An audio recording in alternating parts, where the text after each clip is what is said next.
हाँ जी, सभी दोस्तों को नमस्कार। दोस्तों, आपका स्वागत है हमारे चैनल प्रैक्टिकल आयुर्वेदा में। तो आज बात करेंगे अर्ली डिस्चार्ज के बारे में, शीघ्र पतन के बारे में। शीघ्र पतन का एक ऐसा कामयाब फार्मूला आपको दूंगा कि आपको पूरी यूट्यूब पे आप ढूंढ लेना, नहीं मिलेगा। लेकिन इसमें शर्त यही है कि जिन लोगों को उत्तेजना ज़्यादा है वो इस फार्मूले में से एक घटक द्रव्य निकाल दें, तो दो घटक द्रव्य निकालने पड़ेंगे जिनको उत्तेजना ज़्यादा है। लेकिन जिनको उत्तेजना ठीक ठाक है और समय कम लगता है तो वो तो इसको पूरे का पूरा बना के खाएं, और 1 महीने में 40 दिन में आपको इतना रिजल्ट मिलेगा, इतना ज़बरदस्त रिजल्ट मिलेगा कि आप इसको बार बार बना के अपने यारों दोस्तों को भी दोगे। तोहफा है, एक गिफ्ट है ये। तो काफ़ी दिनों से मैं मन में सोच रहा था कि ये फार्मूला शेयर कर दूं, क्योंकि ये जो फार्मूला मुझे मिला था ना, तो एक एमडी डॉक्टर हैं आयुर्वेद के, तो उनसे मैंने ये फार्मूला लिया था। बड़े उनको मान मुनव्वल करने के बाद उनसे ये फार्मूला मैंने लिया था। काफ़ी टाइम उनके टच में रहा, अभी भी मैं उनके टच में हूँ।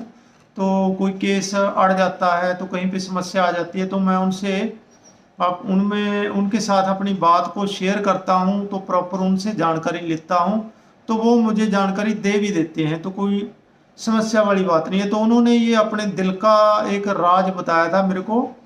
तो उन्होंने अपने तजर्बे से इस फार्मूले को जो है इसका निर्माण किया है, इसको विकसित किया है। क्योंकि आयुर्वेद के फार्मूले ऐसे नहीं बनते हैं, तो सभी इसके घटक द्रव्य देखने पड़ते हैं।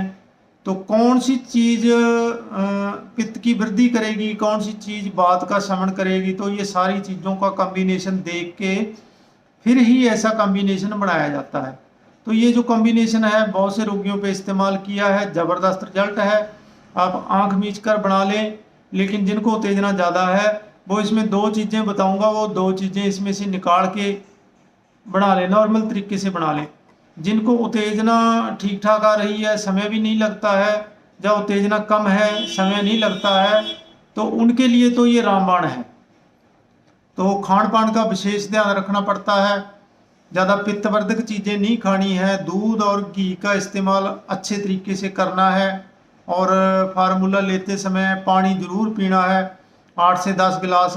और गर्मी सर्दी किसी भी मौसम में इसको इस्तेमाल कर सकते हैं, तो किसी भी मौसम में ये चलेगा। इसमें ऐसा नहीं है कुछ बहुत ज़्यादा गर्म है बहुत ज़्यादा ठंडा है।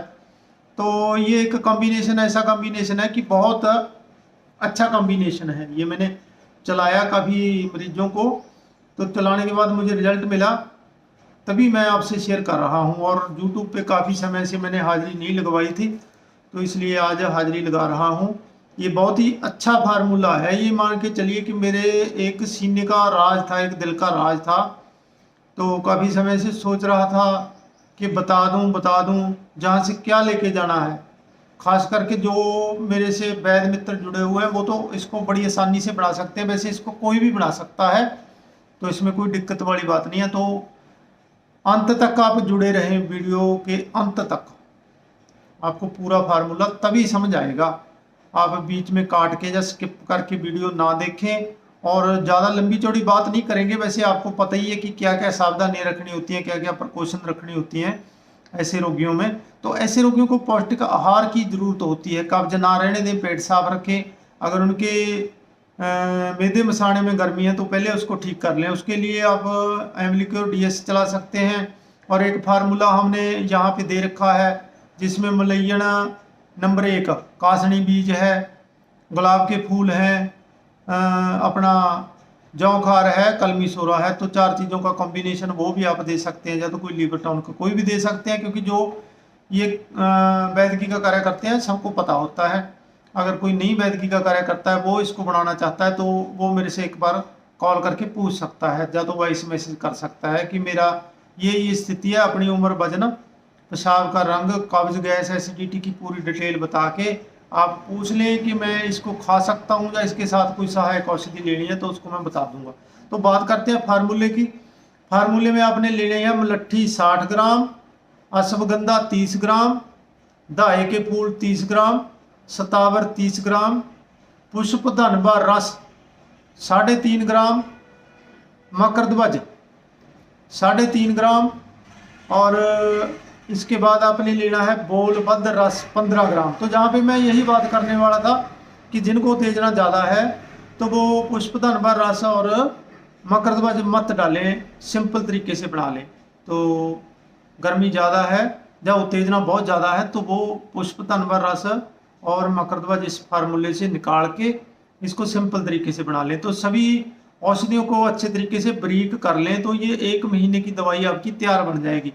पुष्प धनवा रस को छोटी खरल में, मकरध्वज को, पुष्प धनवा रस को छोटी खरल में अलग से खरल कर लें तो आपकी दवाई तैयार है। आपकी दवाई ये इसकी मात्रा जो है 60 डिवाइड कर लें, 60 डोज में। 1 डोज सुबह खाली पेट, 1 डोज शाम को 4-5 बजे। लेकिन इससे पहले शर्त यही है कि पेट प्रॉपर तरीके से साफ कर लें। चाहे स्वादिष्ट ब्रेचन चूर्ण लें, चाहे गुलकंद लें, चाहे आप हरड़ का मुरब्बा लें, चाहे आप पंचस्कार चूर्ण लें, चाहे आप छिलका इसबगोल लें, इनमें से कोई भी ले लें। मैं तो ज़्यादातर छिलका इसबगोल या हरड़ का मुरब्बा या गुलकंद देता हूँ क्योंकि ये ज़्यादा गर्मी भी नहीं करती हैं। सनाई पत्ती वाली औषधियाँ, पंचस्कार हो गया, स्वादिष्ट ब्रेचन हो गया, ये थोड़ा सा पेट में मरोड़ पैदा कर देती हैं। तो नॉर्मल तरीके से पेट साफ कर लें। पेट साफ करने के बाद ये दवाई इस्तेमाल कर लें।